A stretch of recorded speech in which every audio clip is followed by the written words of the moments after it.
All right, what's going on, everybody? This is the Talking Tactics Podcast, episode 152. My name's Daniel. It's your boy, it's the kid, half of the hope, aka HH, aka the golden picking, aka the blue picking, aka your neighborhood Nigerian. You ever thought about doing like a pigeon podcast just for like people in Nigeria? You just find somebody that understands it on a level, and then you guys do a podcast in like straight pigeon. Because you know those accounts that's like Chelsea, yeah. United in pigeon. Yeah.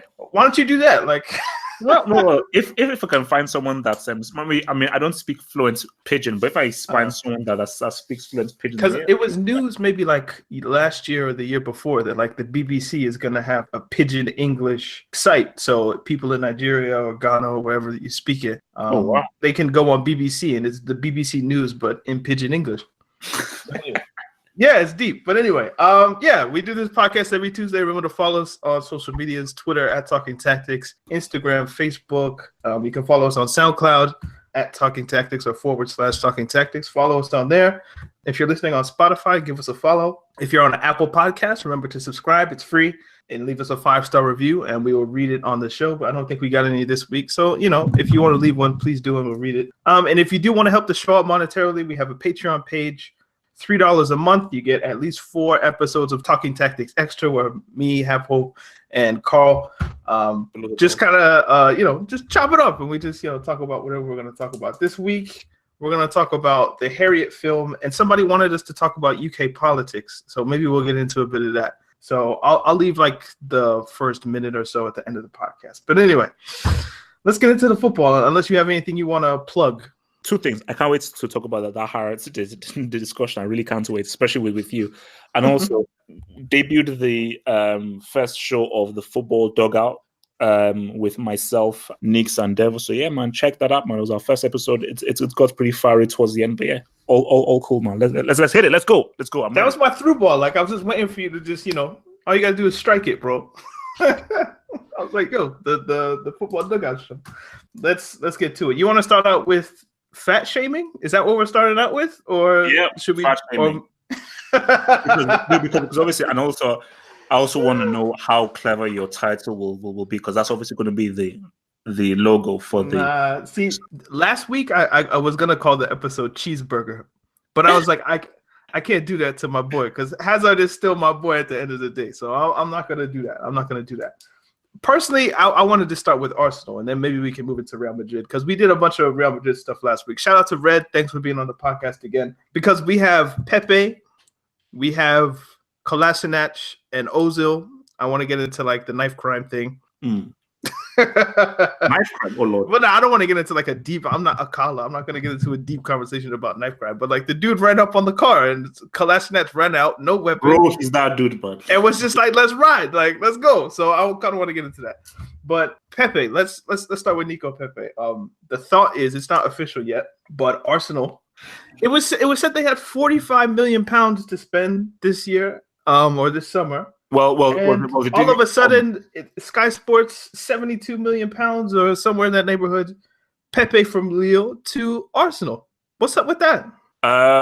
Installments. Like they don't have any money, but they've been clever, and they've managed to obviously work out a deal where they basically pay it in installments. So Ceballos, Saliba, and now Pepe, they're buying guys now. None of these guys are going to make them guaranteed to come top 4. None of these guys are going to make them even touch or sniff that trophy. But it's a step in the right direction, man. It's a step in the right direction. It's good buys. And there's the Celtic left back, I believe, Kieran Tierney. Maybe that's the name. Apparently, he's supposed to be good. I'm not going to pretend like I watch Scottish football or the Champions League games that Celtic play, but apparently he's meant to be really good. So what I find interesting is that we've been here with Arsenal for years and years, man. Recently, maybe 2013, 2014, we could go through Alexis Sanchez, Mesut Ozil, Lacazette. We could talk about Aubameyang. We could talk about maybe then you swap Alexis for Mkhitaryan. Arsenal always get really good attacking talent. Now they're getting in Pepe. Wouldn't you say that Arsenal's main problem isn't goal scoring? It's defending goals from going in. Like, there we go. People have said that.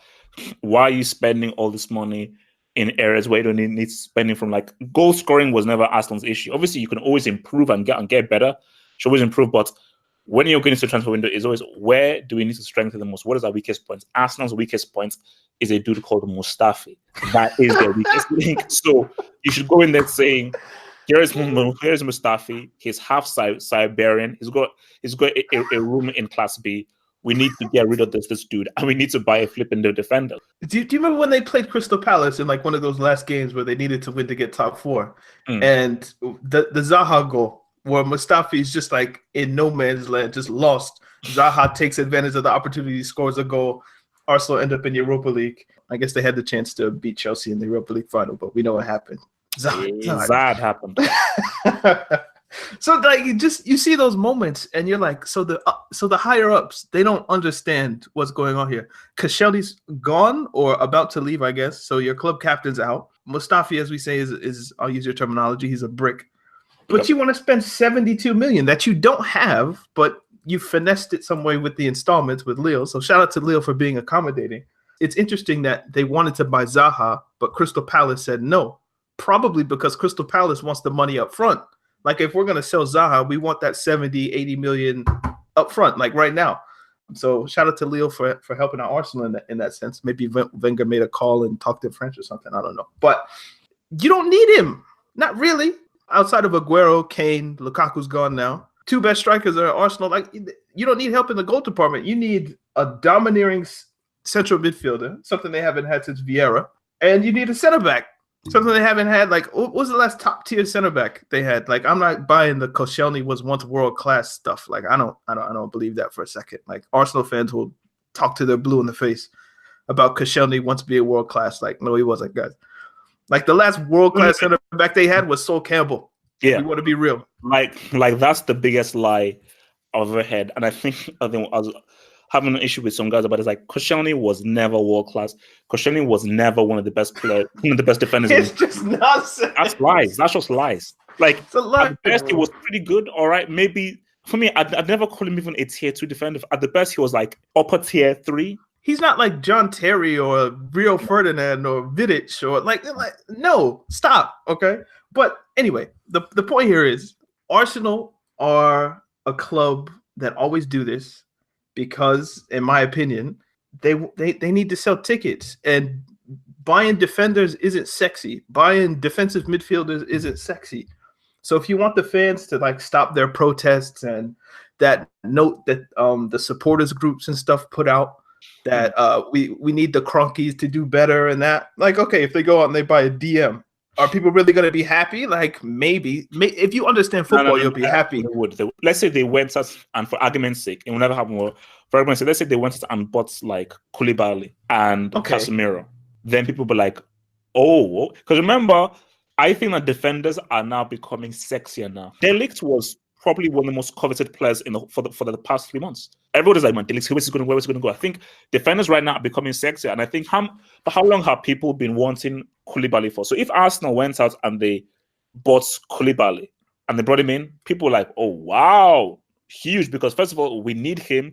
And this is a marquee signing that a lot of guys have been trying to get this dude. It baffles me that every year, just about, they buy a great attacker. Like them getting Pepe is huge. Like that's a really good buy, great purchase. But it's just that thing of like, again, so y'all are gonna buy an attacker again. Like, so now what happens with the Iwobi? What happens with Nketiah? What happens with all of these guys? Like I know they play maybe different positions, but the point remains, like, how many attackers does one club need when you're light at the back?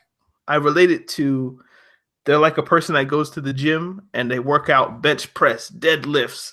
They get hench like in the arm area, chest area, back straight.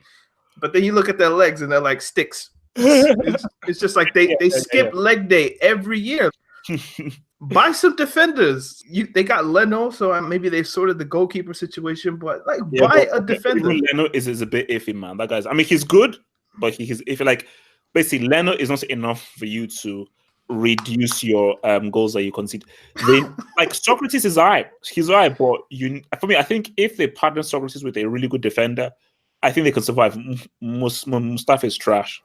And it's a big opportunity for them as well because Chelsea can't spend. United are coached by Let's be nice. Let's be nice. They're coached by a novice. I didn't want to insult him or his mother or his family. They're managed by a novice. So like the opportunity for Arsenal, if they're wise, is there to take over from just take over that fourth spot. You know, like even if you look at what Spurs did when they bought Ndombele, that's a player that Arsenal have been crying out for. Yeah. It's odd, but anyway, that's enough for Arsenal, I guess. You think I'm an Arsenal fan? I got all the thoughts on Arsenal, but they're a very interesting club. It's the most interesting club in the world to me. Because again, most people I know are Arsenal fans, and just so much stuff happens with the club, and so much stuff has happened with them for the past 10, 15 years that they're just a very eventful club. I think. Although Real Madrid are probably going to take them over right now, has probably been the most eventful club with someone like the amount of stuff happening with Real Madrid right now is like, look, that's why they're pretty much like my news content now. That's the thing about like doing this thing from week to week. You wonder, like, I remember when PSG bought Neymar, and we talked about that first thing in the show for like 4 weeks straight. It's like, are people getting tired of this, or is it just it's so in the main that it's news, so people just expect that that's what we're going to talk about. It's why I didn't want to start the show off with Bale is not going to China. So, I'm kind of sick of it, but I don't know. Maybe other people aren't. So Bale's not going to China. The deal was called off apparently. If you were Bale, how would you feel if somebody told you, that £1 million a week deal that was on? Like, nah. No, if I was Bale, I'm going to punch up someone. I'll beat up Zidane. I'll beat up Perez. I'll trash the offices. I'll graffiti in the toilets and the walls. I'll poke someone in the eye. That's $1 million. Remember, this is if I'm Bale. I will get to if how HH reacts to this. If I'm Bale, oh no, someone's getting beaten up because that's too much money to leave on the table. So if I'm Bale, don't leave me in the same room with Zidane because someone's gonna get beaten up. When we leave that room, there's going to be blood, teeth, and eyeballs everywhere. Pretty much. Yeah, if I'm him, I'm just like, the manager says he doesn't want me, and a club wants me, but now you're saying I can't go. What? In the week, Asensio got injured. He's going to be out for a majority of the season, perhaps the whole year. Maybe the situation has changed with that injury, because I know Madrid fans will tell you that Zidane loves Asensio, and he was going to be one of the cornerstones of his project and whatnot. So maybe now that you're missing a left footer, maybe Bale's not looking too bad. I think sometimes the universe is trying to speak to you, and you just have to respond accordingly, or the universe will kick you in the balls. The universe is trying to tell Zidane that you have to play Bale. The reality is that you don't have enough backup cover for an Asensio. You've not been able to get a Sane or a Sadio Mane or a Sunrisers in the East. So the universe is telling Zidane that you can't live in your perfect world. The perfect world is, I'm going to have this specific team that plays sexy football where everybody knows how to play really well.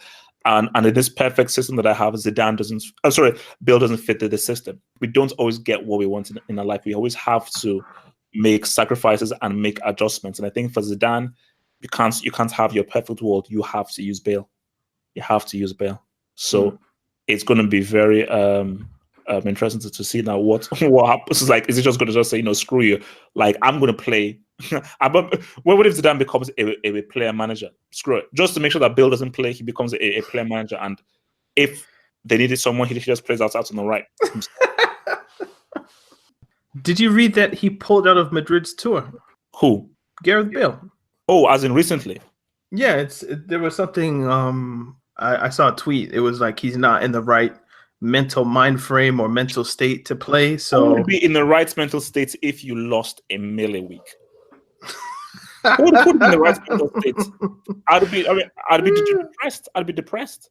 So are we going to talk about 7-3? Like, do you really think this is a big deal? Yes and no. Preseason doesn't matter. It's totally a friendly. It's not real.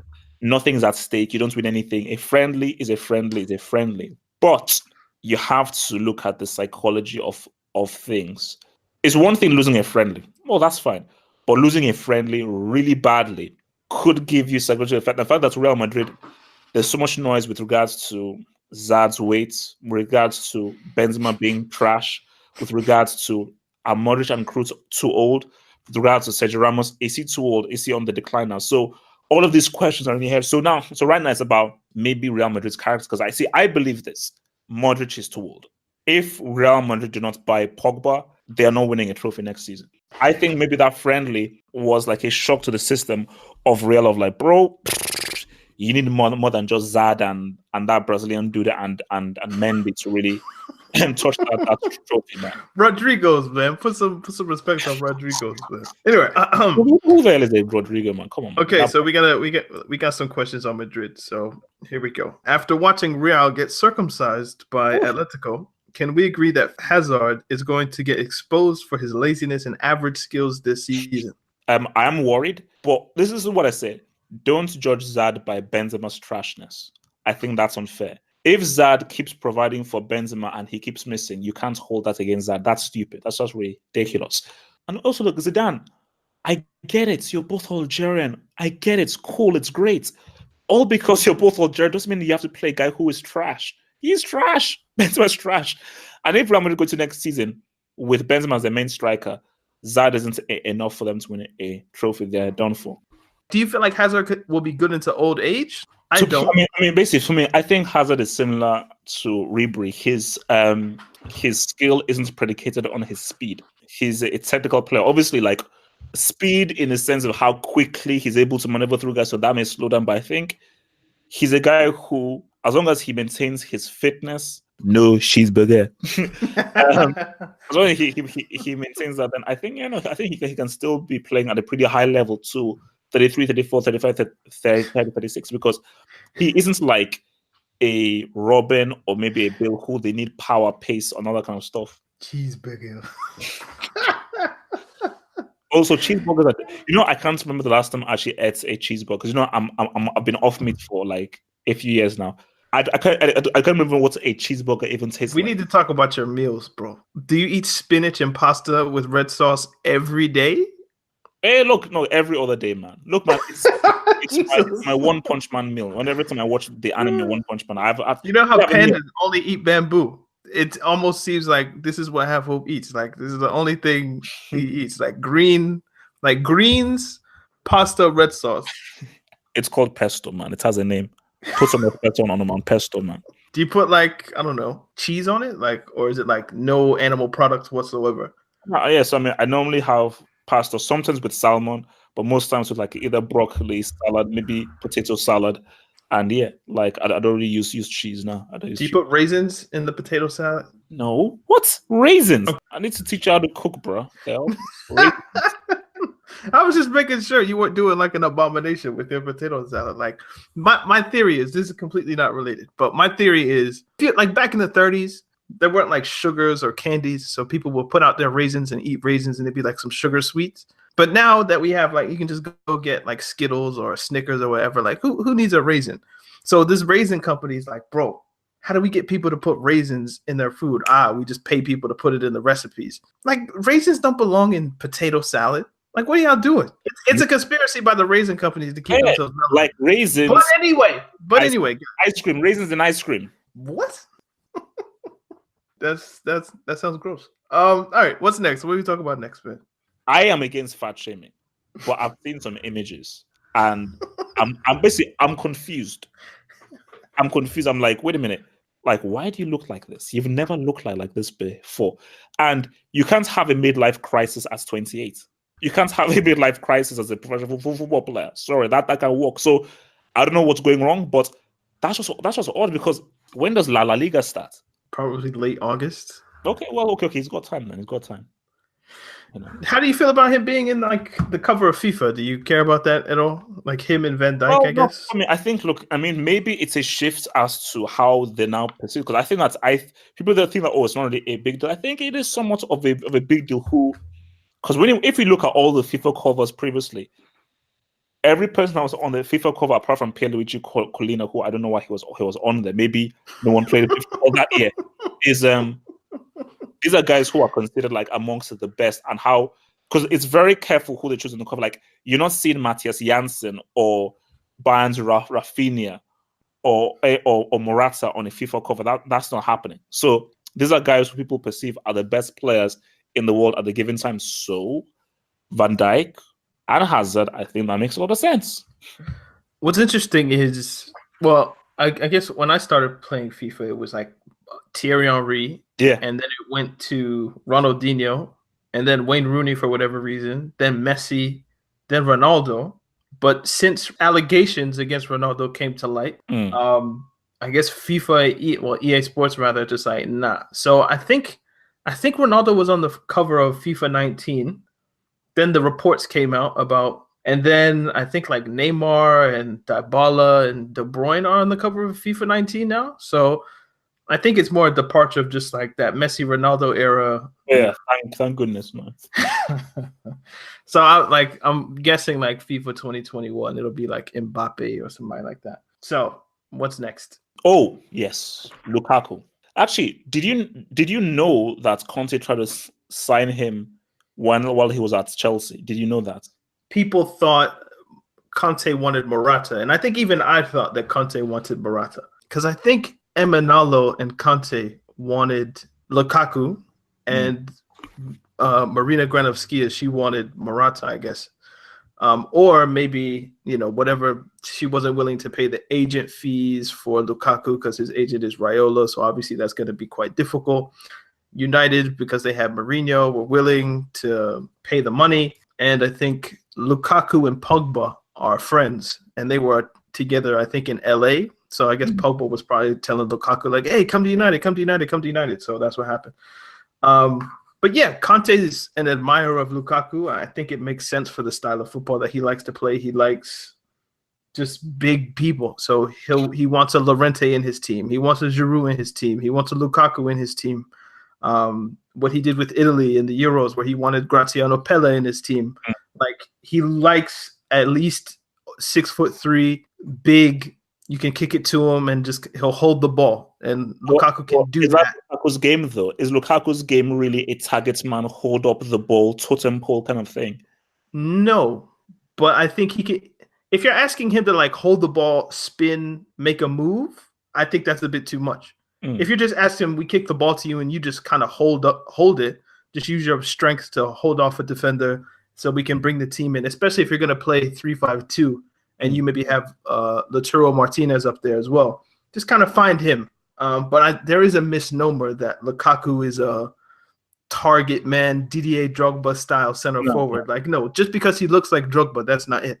Lukaku is on the last shoulder, offside trap. Yeah, give me a through ball, and I'll use my strength in the channel to make sure I can, get rid of a defender and get a shot off. But it's not I'm wrestling with him. You give me the ball to feed, I lay it off to somebody. Like, that's not Lukaku's game.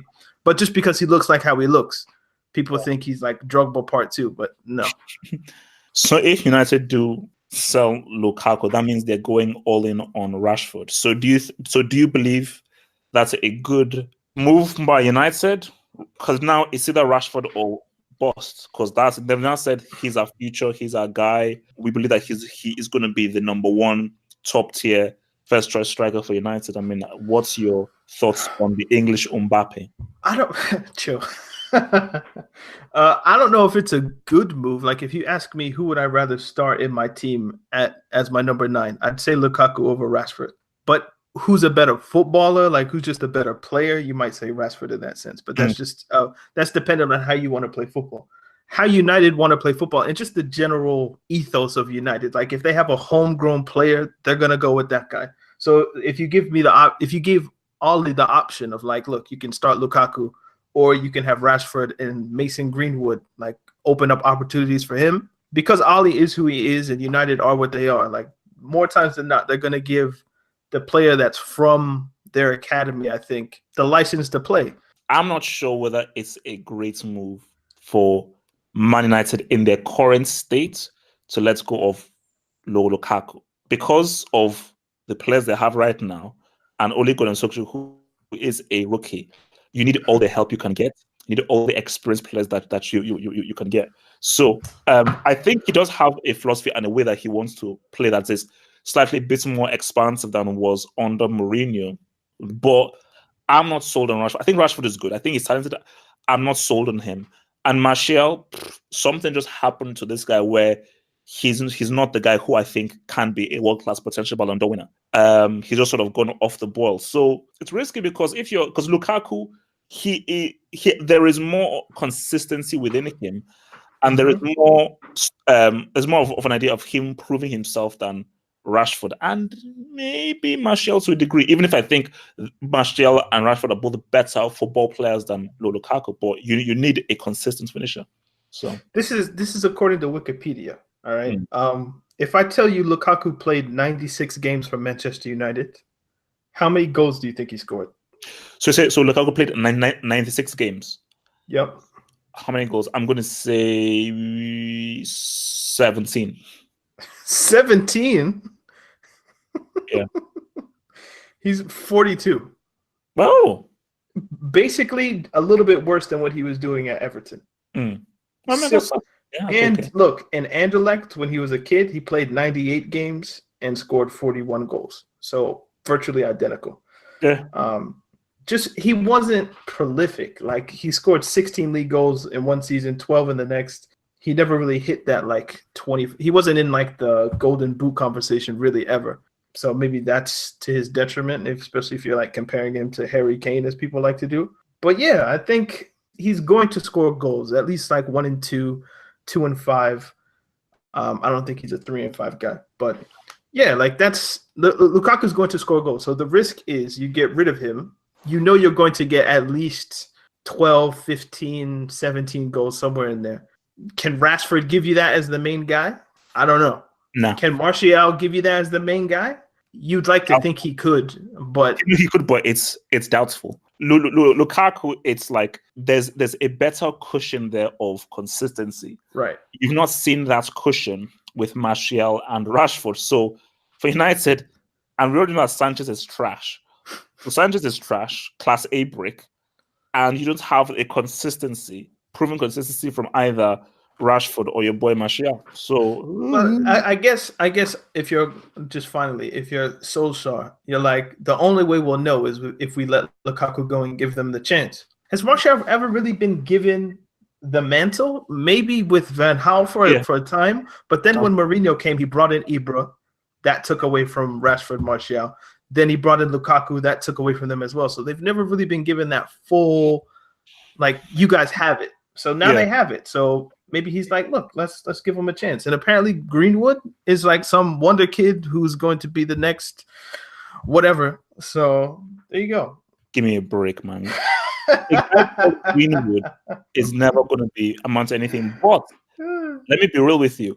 When I heard Messi, I was about to say, how can a guy called Messi be a great player? You need to give him like a Maradona, Ronaldo. Messi isn't a sexy name. But I remember at the time saying that even if your name was Daffy Duck, even the more obscure the name, the better. If you're amazing, people don't get quite what the hell your name is. Your name will just suddenly become attributed to greatness. If you're just amazing, it doesn't matter. But still, Greenwood, I don't think that can be.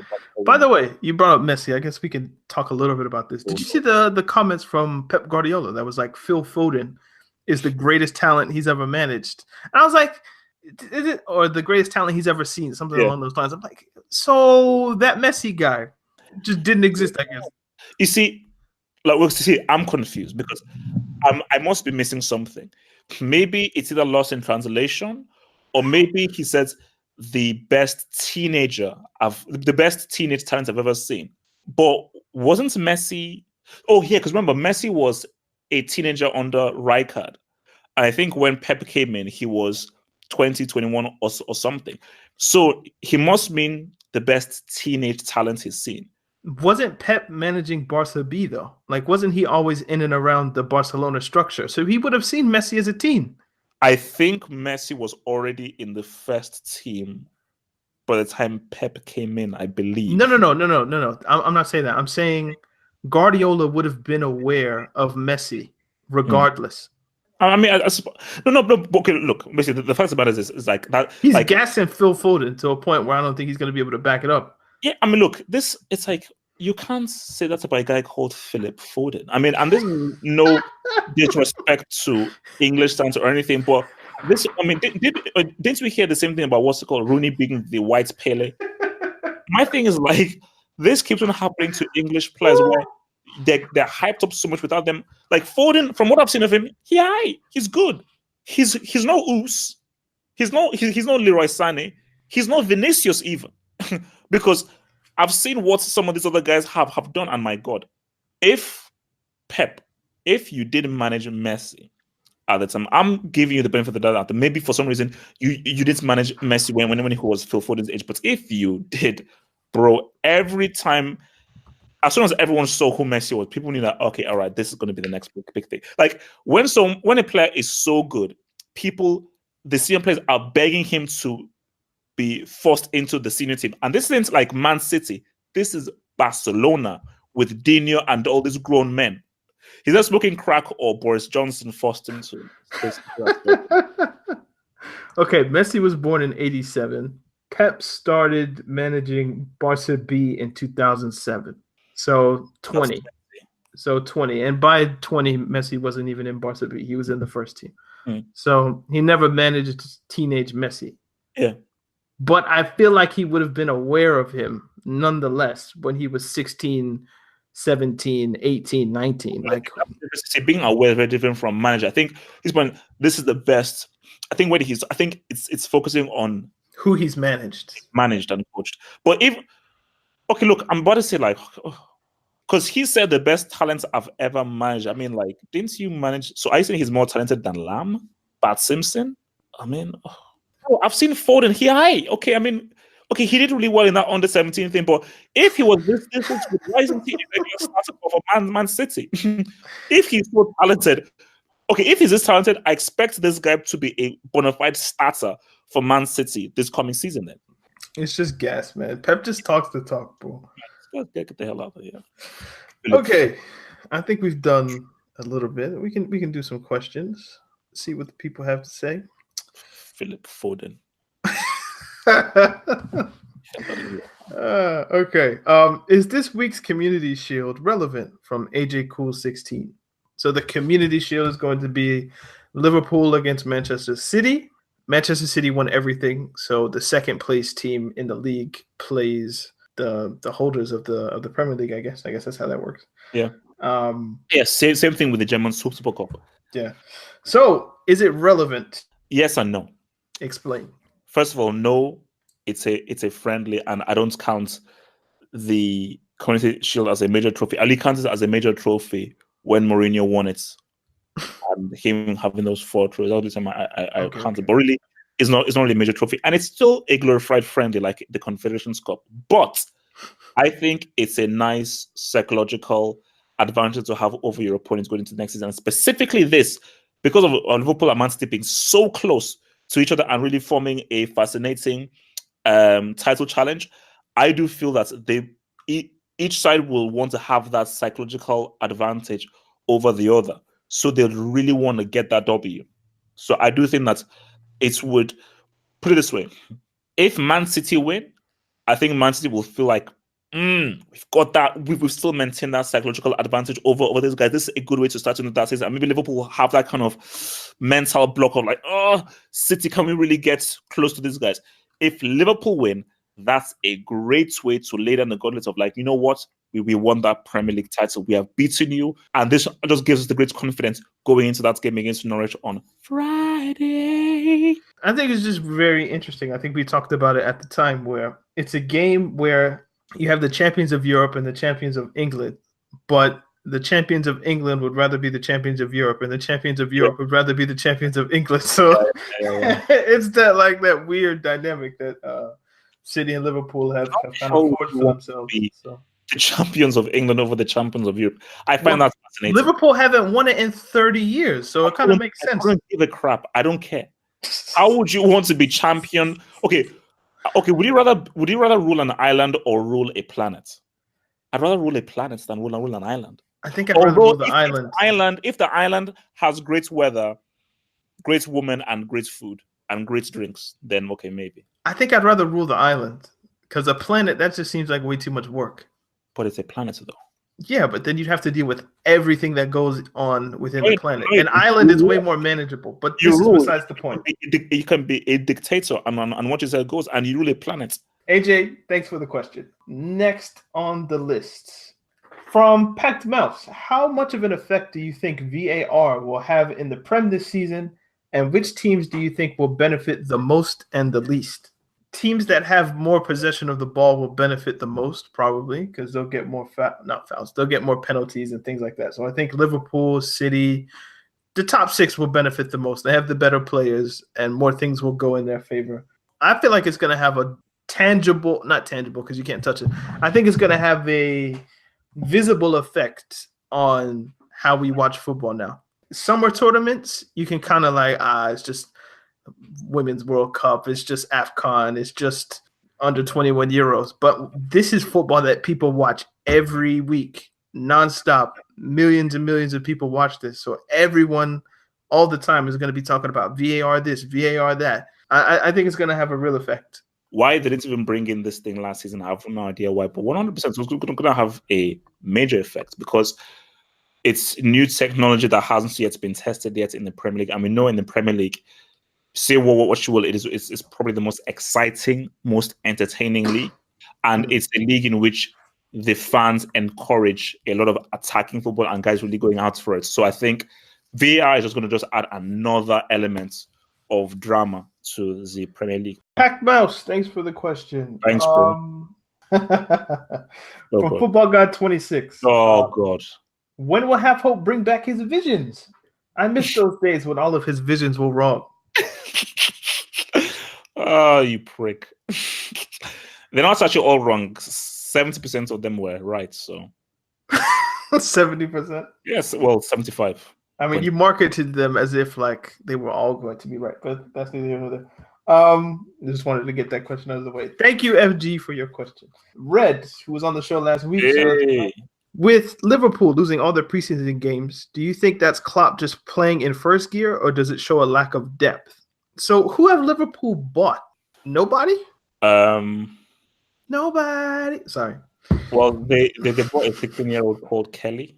Kelly, okay. They've not bought anybody that anyone knows. They've not bought anyone that's where you don't have to go onto Wikipedia to say who the hell is this dude. So maybe he's like Ox is a new signing almost. Like he wasn't here last season, so we have Oxlade-Chamberlain back. Like, because again, it's like that's cheap. No, buy someone new. You already have him. Yeah, I know it's like a new signing. No, go out and buy someone that is completely new and fresh because you need new players help to increase the competition. Or it forces players to look over their shoulders. Oh shit! If I don't play, I'm going to ride. No, because you need to buy somebody who. Like that's why if they went and got the Oos, that'd be very interesting. Because the Oos now is like, yo, Salah or Mane, if you're not balling, I'm going to come and ride. I'm going to come and ride. So, you know how Spurs didn't buy anyone for like 3 transfer windows or 2 transfer windows or whatever, like a whole calendar year. They bought no one or like one person maybe. Maybe Liverpool is looking at a situation like that. Like, look, we have good cohesion in the team. If we bring someone in and it rocks the boat in a wrong way, maybe we're going to lose whatever ground we've gained on Man City. And we're champions of Europe, so maybe I don't want to mess with that too much. So maybe that's the thinking. There was a lot of luck that was involved in that. It wasn't just we are a great team, bar none. Like there was luck, like coming back from 4-0. That took luck, or just Barcelona being trash. But it is what it is. So you need to improve. If you don't improve, other people will come catch you. That has to be a thing. Red, thank you for your question, bro. Improvement is key in life, both in football and continuous improvement is key. If you remain the same in life, you become a cactus. From Shaksham Gupta, should Juventus sell Mandzukic and get a good striker or a winger? Mandzukic is one of those underrated players that, like, if he's in your team, you might not appreciate him until he's gone, or if he's in your team, you appreciate him and you understand, and other people might not appreciate him. He's kind of old now. He's probably like 32, 33. So maybe because I was speaking to it's not Atletico Mandzukic or anybody like that. No, but I was speaking to like my Croatian colleague at work, and he said to me that like in the Croatian team, Mandzukic is actually the leader of the team. Even if Modric is like the captain, people like he's the actual vocal leader of the team. And people that really look to really cheer everyone up is Mandzukic, and that is That intangible thing is massive. You need that kind of leader, kind of guy who people can look to. I'm like, yeah, man, boom, G us up and everything. So it's always very important to keep guys like that around for as long as you can. They don't always have to play. They don't have to play on the pitch, but just keep them in the squad around people, especially with people like De Ligt coming in to help to remind the young guys of what being a professional and what being a winner is like. It's very important. Did you see that Everton came in for Moise Kean? That's or Moise Kean, I guess. Yeah.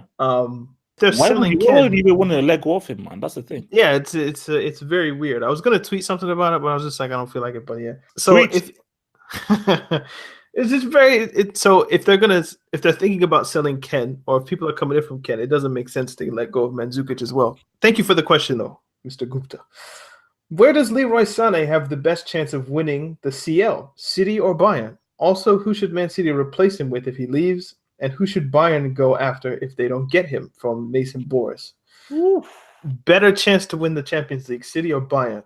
Depends. 2019, 2020, Manchester City. If all Bayern get is Leroy Sane and they don't get someone to replace the Champions League flop that is Lewandowski, and they don't really replace the midfield and the defense, then yeah, City, then he has a better chance of winning. Whatever happened to the Polish nuke, bro? Like, bro, that guy ain't nuking anything, man. The only thing that guy is nuking are just bloody flowers and daffodils, man. So that guy's been a Champions League flop, a perennial Champions League flop. Who should City replace him with if he leaves? Do they need to replace him? I wouldn't just Mahrez just come in? Yeah, Mahrez. You've got Mahrez barely played last year, so I think they have enough people. And who should Bayern go after if they don't get him? They have to get him. Like, I don't know who else of his quality that they can get as a wide attack. Like, they should have seen now. Bale would have been very interesting, but Bale only wants to be paid $1 million a week. But Bale would have been a very interesting one. Who do Dortmund have?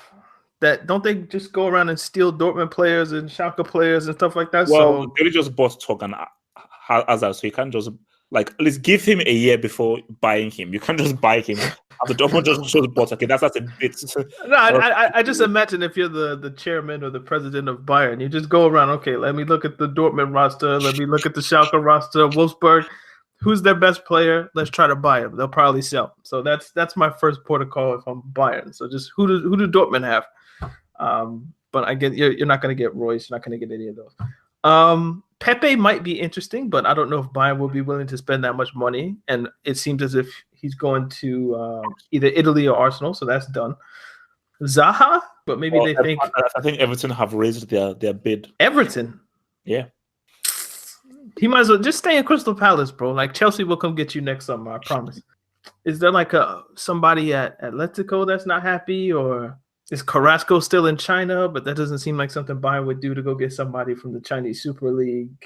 Bayern would really benefit from having a guy like a Gareth Bale in their team. But I think the issue is that I think Bale only wants like a particular wage packet. But I was like, why couldn't Bale should just go for a flipping wage cut, man? And that's the thing. Like, if Bale just accepts that, bro, you can't ask for the same kind of wage you were paid at for Real Madrid because you're not the same kind of player you were years ago. So you now staying at Real Madrid right now is pretty much messing up your career, because I think that if Bayern, in a perfect world, Bale and Leroy Sane, that's a Champions League winning team. Sane by himself, you need more. Because I'm not sold on Gnabry, and as I said, Lewandowski, no. But if you have Sane and Bale, those are two goal-scoring inside forwards. Mason Boris, thanks for the question. All right, next question. This comes from Coming Up Short 1. He wants to know, this is really long. I might as well let's just read it. Juve journalist has confirmed they want to sell Dybala and that they've told him as much. He wants to stay, but it looks like they want to cash in on him. My guess is they want to use that money from his sale to get Icardi. If the move to Spurs materializes, where do you think he'd fit in the squad? So I guess Dybala is linked with Spurs. If Tottenham roll up in a transfer summer after spending nothing for 2 years with Ndombele and Dybala, bro, I'm going to shake down and leave his hand, man, when I meet him. You've been talking shit for a long time about this guy. Oh yeah, no, and deservedly so. Like, leave it. This guy. Wait, I know you've got the cash, and this guy went 2 transfer windows without Tottenham buying anybody, and they still gave you a Champions League final and came, what, 4th? So if you roll up with Ndombele and Dybala, bro, okay, I'll shake your hand. So what a part of his question is, what do you think that does for Dele Alli? Because Dele Alli likes to play in that area behind the striker, and so does Dybala. So in this scenario, what happens to Dele Alli? Does he play deeper? Is he on the bench? Do you sell him? Like, what happens with him? Yeah, like you just said, it's sell the dude. Or you use him on rotation. Like, for me, dude is overrated, man. Is way overrated. I'm still waiting on somebody to give me the Loftus-Cheek Dele Alli question, because I've been waiting on that for a couple of years, but I want it to come up organically. I don't just want to rant for no reason. Last question. Thank you for that question, by the way. Lastly, from Odds First, just got this question in at the buzzer. If a footballer could be an industry plant, who would it be? Interesting question. I'm not exact sure why this is a question. An industry plant. Yeah, so like if somebody, like a footballer that the higher ups and for whatever reason just put in. Ibrahimovic? Kane? I'm just trying to think of guys who seem a bit out of elements, or who I look out for. Like Ibrahimovic just seems as if he could be an industry. Like when I hear industry plant, I think of like somebody who's trash, but they're in a good position anyway because they've been planted by the industry. So Kane, David Beckham for sure. Then that is the number 1 industry plant of all time for sure. For what the first, of all time, he is the number 1. He is an industry plant. How that guy had a flourishing career. How this dude played for Real Madrid and PSG while being pretty much trash and only knowing how to do 2 or 3 things for me. You're a plant. He's played at what? Like, I don't know if we can call PSG like the biggest club in the world at this point, but not with the other 3 I'm going to mention. Manchester United, Real Madrid, AC Milan, PSG. Oh yeah, he was at AC Milan. Wow. Like good AC, well, not good AC Milan, but like, decent AC Milan as well. Better ratio. I mean, better than these. Yeah, the trash that's there now. No offense, actually. I don't want to call people trash. That's half hope stick. Brick. It's trash brick. I'm the PC guy. I'm nice. Well, I'm going to change you. I'm going to change you up. So David Beckham is the biggest industry plant? Yeah, he is. When I think of like top players, generally speaking, like somebody might say Ronaldo's an industry plant. Like he worked to get where he's at. Messi just had the natural talent. Is Jay-Z an industry plant? Like, no, he's just the nicest rapper. Is Nas an industry plant? No, he's just the GOAT MC. Yeah, like those aren't industry plants. But you look at somebody like Tekashi 6ix9ine, like where did he come from? Who is this? Industry plant. So David Beckham is the Tekashi 6ix9ine of football. That's what we're saying. No. We can't say that. That's got to be illegal somehow because Tekashi's in prison, and David Beckham, to my knowledge, hasn't done anything. Might be a bit harsh. It might be a bit. Yeah, it's a little bit harsh, but do this somewhere in that neighborhood, All right, so that's the end of the questions. We thank A1, thank you for your question, and we thank everybody for their question. And remember, if you want to ask questions, the tweet for questions goes out every Monday sometime. So follow us on Twitter at Talking Tactics, and you can reply to the tweet, leave a comment, topic, question, whatever. And if there's enough time in the show, we'll definitely touch it. Maybe there was I always forget the questions that come from the DMs. Aha. See, okay, now somebody sent us. Those, yeah, the Talking Tactics DMs are open, but maybe I should close them. So your DMs have been slid in, man. They've been slid in. So let's be transparent, man. Let's be transparent. No, let's be translucent.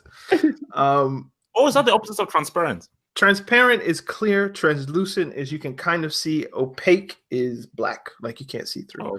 So the opposite of transparent is opaque. Somewhere in the middle is translucent. So that's it's you can see us, but you can't see everything. So you know those like rankers things where like people have like they have a bunch of pictures and they rank things from like 1 tier, 2nd tier, 3rd tier. It's just a bunch of tiers. So this is like a bunch of footballers, and we're not going to get into every footballer because there's probably like 30, 40 names, 50 names here, or pictures. But this person says, let me get the name, Wizzy. All right. So Wizzy says, OG Ronaldo is not one of the GOATs. I know that will piss Have Hope off. That's all I care about. What's his name? What's that guy's name? Wizzy. See, like they have GOAT, and in the GOAT tier, there's Cruyff, Messi, Pelé, Robin, Cristiano, and Maradona. And then in the rung below that is a Legends tier 1, which is, if I can go by the pictures, Ruud Gullit, Maldini, Henry, Puyol, Van Basten, Ronaldinho, Ronaldo, Platini, and Dennis Bergkamp. So yeah, he has Ronaldo in there with, you know, Platini and Van Basten and Maldini, Gullit. He's not in like the top GOAT tier.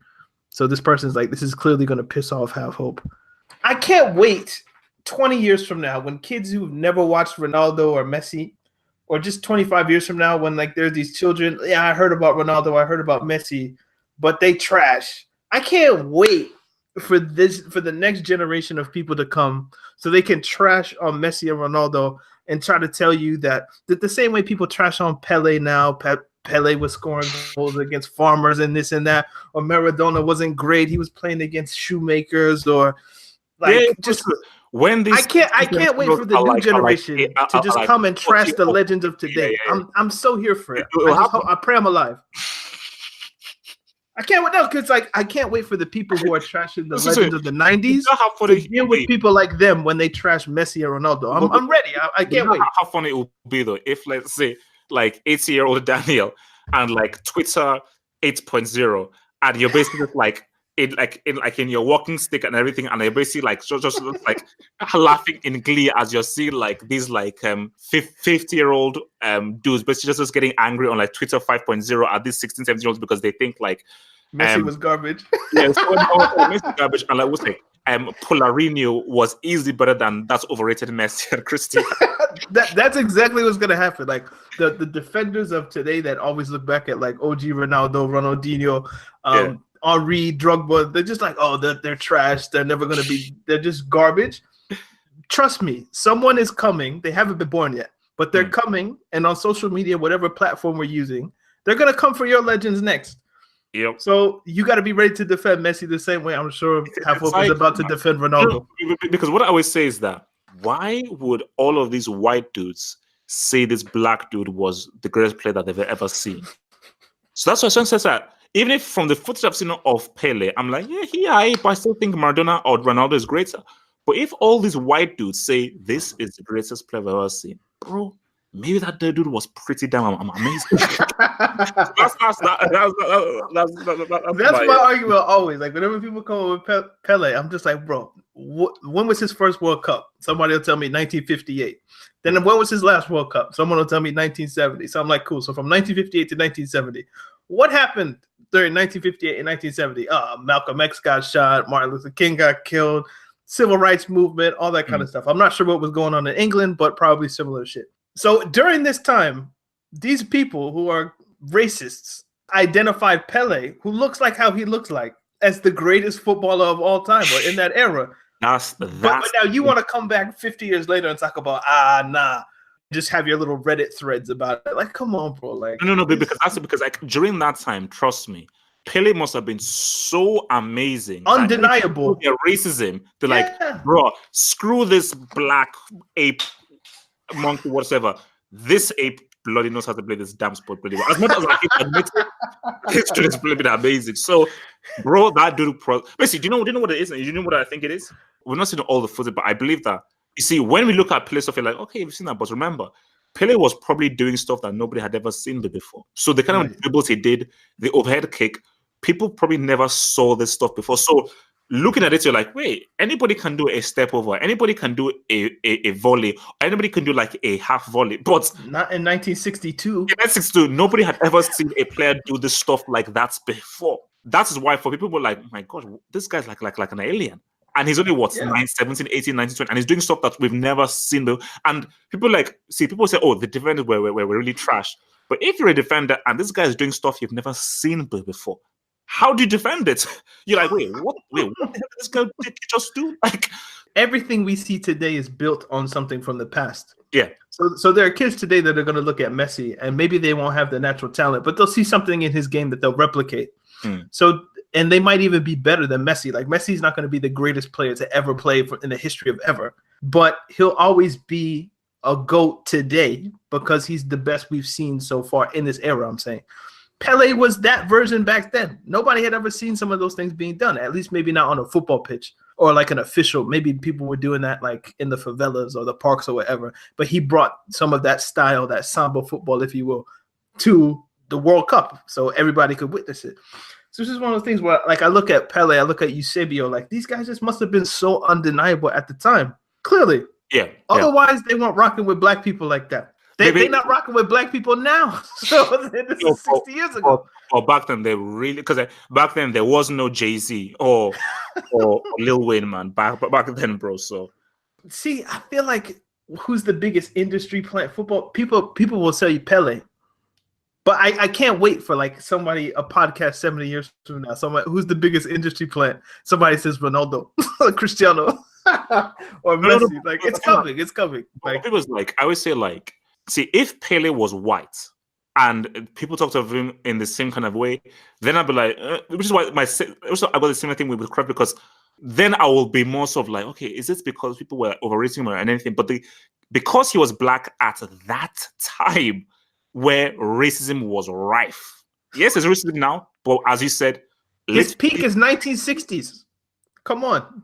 Like Jim Crow era and stuff like that was still happening. So this was like succulent, beautiful, tasty, well-cooked racism. This was well-cooked, well-primed racism back then. So for people to still be like, nah, this dude is excelling at what was... Remember, the World Cup was still a big thing then. So yeah, then trust me, I think he probably was pretty damn amazing. Just say it. Like, he was in the world. He was playing the World Cup before Roland Parks. Tweet that out because I've tweeted out enough controversial stuff. Well, maybe man. I've seen your Twitter, man. You're a political activist. Tweet it out, man. Come on, and I'll retweet. I retweet. So you tweet. I'll retweet after we finish this part. All right. So yeah, that's the end of the questions. Remember, get in contact with us. And we'll read your question on the show. So this has been Talking Tactics. My name is Daniel. You can follow me at Daniel. So look, where can people get you? Find your boy on Twitter at Have Hope. You can find your boy on Instagram at The Have Hope. Bada bing. Follow us on SoundCloud. Follow us on iTunes, Apple Podcasts rather. Follow us on Spotify if you're over there. Remember, we have Patreon coming. Like in the not too distant future, I'm going to leave like a little snippet from the beginning of our Talking Tactics Extra. So remember to check that out on Patreon. And yeah, Talking Tactics podcast. Sometimes funny, sometimes serious. Always football. Indeed. We'll see you guys next week. Peace. Talking Tactics Extra. Let's get into it. The trailer for Harriet Tubman film came out. It's called Harriet. It stars Cynthia Erivo, who I'm forgetting the films that she's done. She was in. She's only done one feature film, and that was Color Purple. She was in the play The Color Purple that was on Broadway, I think. Her only feature film to date is Widows with Viola Davis. She's Nigerian by way of Britain, and there's this percentage of African American people who are going to boycott the film Harriet because Harriet Tubman was a Black American woman. The person who's portraying Harriet Tubman in the film should be a Black American woman because they can connect to the struggle of Black Americans. Because I literally wanted just to jump off that point that you made. Because Harriet Tubman was Black American, African American, is better for an African American who will be able to connect better with the story. So in that case, why the hell did you choose Marlon Brando to be a mob boss? Does he have any idea what it means to be a mob boss, going around killing people and so forth? Why the hell would you cast Anthony Hopkins as a serial killer in Silence of the Lambs? Does he have any experience eating human flesh? If he has no experience eating human flesh, how will he be able to connect with what it feels like to eat human flesh? So